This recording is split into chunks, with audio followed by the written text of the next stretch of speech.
Jonathan Lee Riches and Investigates. I am covering the Robert Card, Lewiston, Maine mass shooting case. Right now, I am standing in front of Three Cousins Firearms, and this is in downtown Lewiston, Maine. Why am I in front of Three Cousins Firearms? Well, the mass shooting happened, right? And right after this mass shooting happened, and the entire area around here was on a lockdown, more or less, a shelter in place.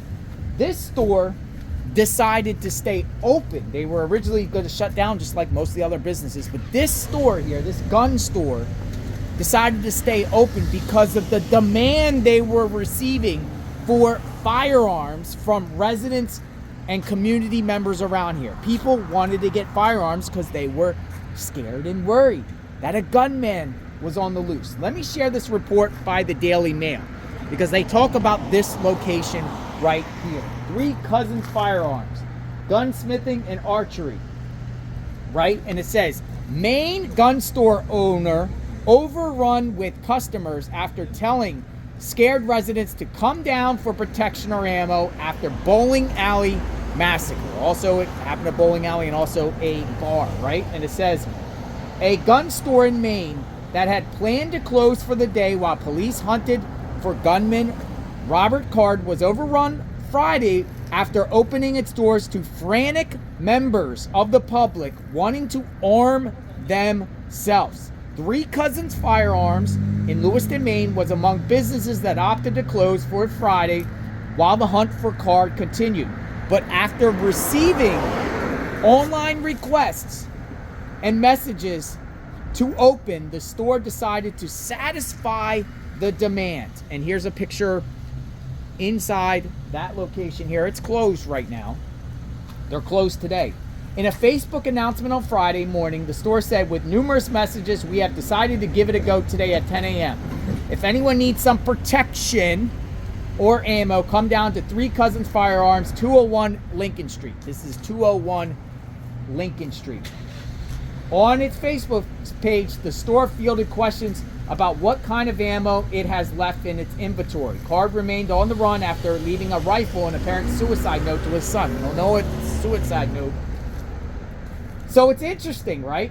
It's interesting. I say that in front of Three Cousins Firearms because a lot of people said the solution to stopping mass shootings is getting rid of guns.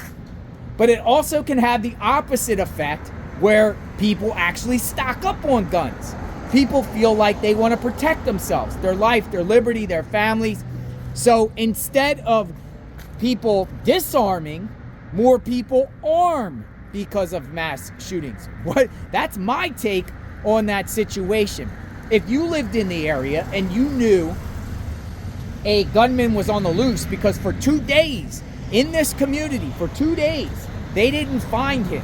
And there was a shelter-in-place order.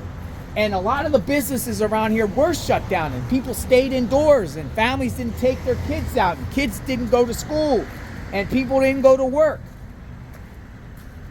What do you think these residents and people and community members were thinking? Don't you think some of them would actually say, hey, let's go get ourselves a gun? I don't want this guy storming into our home, our place, right? So they wanted to arm up. So actually, this tragedy and these type of mass shootings can have an effect where more people want guns. More people want guns. That's my take on the situation. Let me spin the camera around and show you this place from a nuggle here. Three Cousins Firearms. And this is Lewiston. And the one mass shooting at the bar, just right down the road here. Not far at all. Less than a mile away. I am JLR Investigates. I am on the scene in Lewiston, Maine, covering this case extensively. Subscribe to my channel, like, hit the notification button. We're covering at all angles. We've been to all the locations. Card was centered around this tragedy. We've been to Card's home. We've took the route from where he ditched his Subaru to where he was located with a self-inflicted gunshot wound to his head inside a box trailer. We're out and about, talking to the community, attending vigils, and providing a service to all of you. So if you want in-depth coverage, check out my playlist. I will talk to you soon when more information comes out about this tragedy. Stay tuned.